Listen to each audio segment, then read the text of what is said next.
Hello everybody, and welcome back to another theme park battle at long last. It's been a while since I've actually done a YouTube video, right after promising that I would upload one once a month.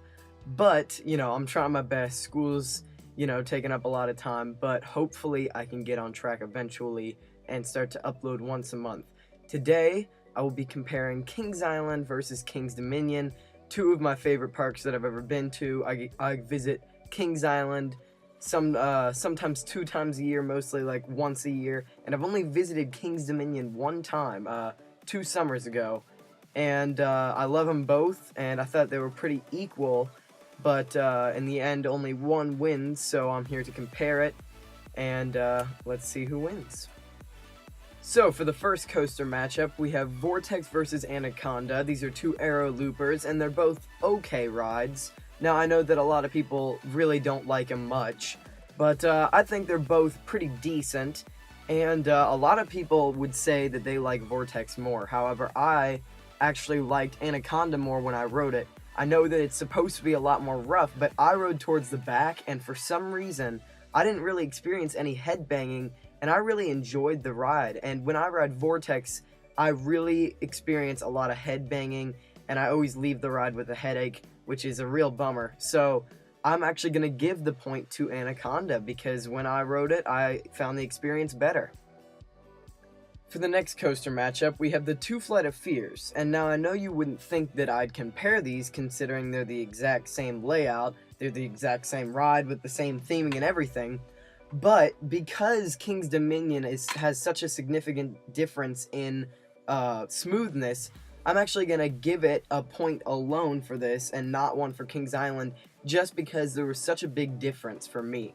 When I went to Kings Dominion and rode this for the first time at Kings Dominion, I was very shocked at how smooth it was. There was no headbanging, and it was a very comfortable experience, whereas when I ride it at Kings Island, I think it's still a great ride, but I experienced a lot of headbanging in that first half of the ride, and in the very end, through that corkscrew, it's kind of painful. So actually, I'm going to give the point to Kings Dominion for this Flight of Fear. For the next coaster matchup, we have the Beast versus Grizzly. Now, if you've ridden both of these, you immediately know the winner. The winner is, of course, the Beast, and it's just one of the best wooden roller coasters of all time. In my opinion, it's the best. And Grizzly was still okay, but there was nothing too special about it. With the Beast, I mean, you've got a very solid drop, you've got some amazing elements and stuff, some insane tunnels, and that double helix at the end is just amazing. So you have to credit Beast with the 1.5 points here. For the next coaster matchup, we have Banshee versus Volcano, and both of these rides are incredible. They are both super fun, both very intense, very fast, and I love them both, but I actually found Volcano a little bit better than Banshee, and a lot of people would disagree with me here once again. But I don't experience much G-force or intensity when riding Banshee. And when I rode Volcano, I grayed out, and I just found it to be super intense. And it was super fun. I loved all the inversions. I thought it was great. Of course, Banshee has some incredible inversions too. That 0G roll really gets you flying out of your seat. But I actually do like Volcano just a little bit more, so I'm going to give it the 2 points here. The next coaster matchup would be Adventure Express versus Hurler. And although Adventure Express is just a family ride and you wouldn't think that's anything special, Hurler is actually the worst roller coaster I have ever ridden. It's a full-on thrill ride, so you'd think it would be better than just a family ride, but it was so painful that I just could not stand it. And it's, the worst roller coaster I've ever ridden, so I have to give Adventure Express the point here, although it is just a family ride.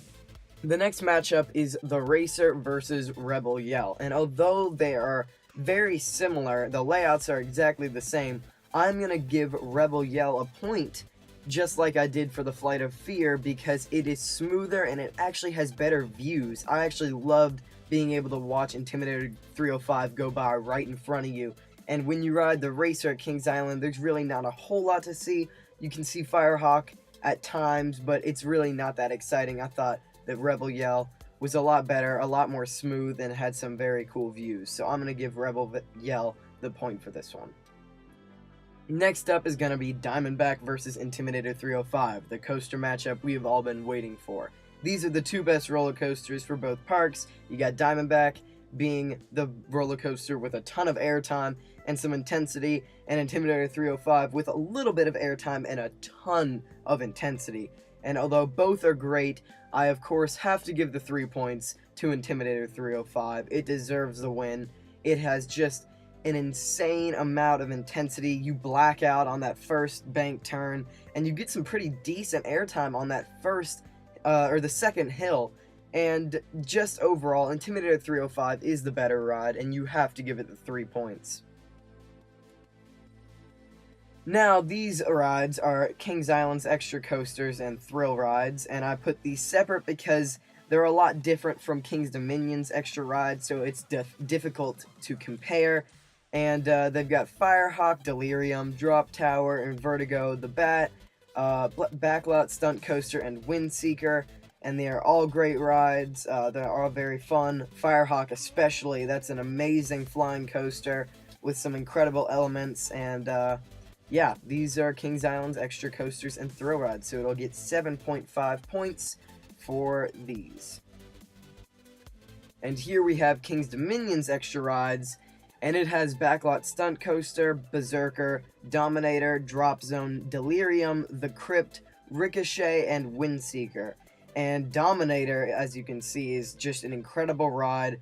It's a B&M floorless coaster, and it had some incredible elements, a lot of inversions, and I thought it was a very good ride. There's not a whole lot of shakiness to it, just a little bit of head banging on that vertical loop, but not a whole lot to notice there. So I'm going to give Dominator 2 points because of how much fun it was for me, and it's one of Kings Dominion's best roller coasters.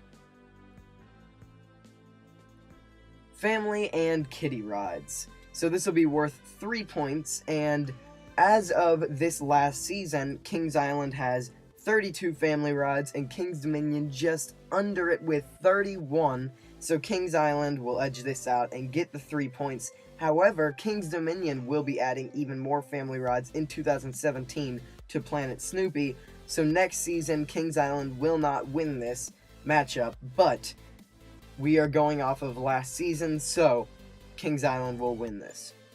So next up, we will be comparing the two water parks, Soak City versus Soak City. Very clever, Cedar Fair, you named those very well. Now, I've only visited the one at Kings Island one time, and I've never visited the one at Kings Dominion, so I don't have a great opinion on these two, considering I haven't really visited them many times. But I have looked at the slides that both have, and I have to give the points to Kings Dominion because they had a few more slide complexes that looked a lot more fun. Kings Island, of course, just got the new slide complex this last season, but Kings Dominion has the same one as well, along with a lot more, so I'm giving Kings Dominion 2 points for having a better Soak City. Now, next up is the park looks and the park food.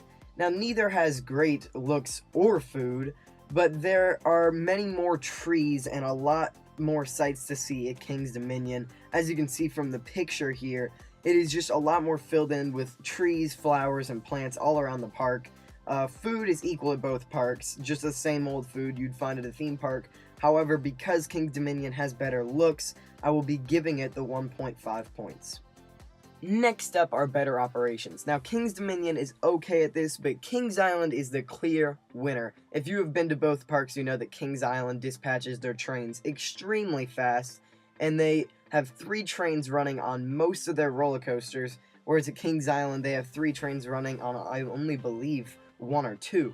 So, Kings Island is going to get 1.5 points for operating their rides very, very fast.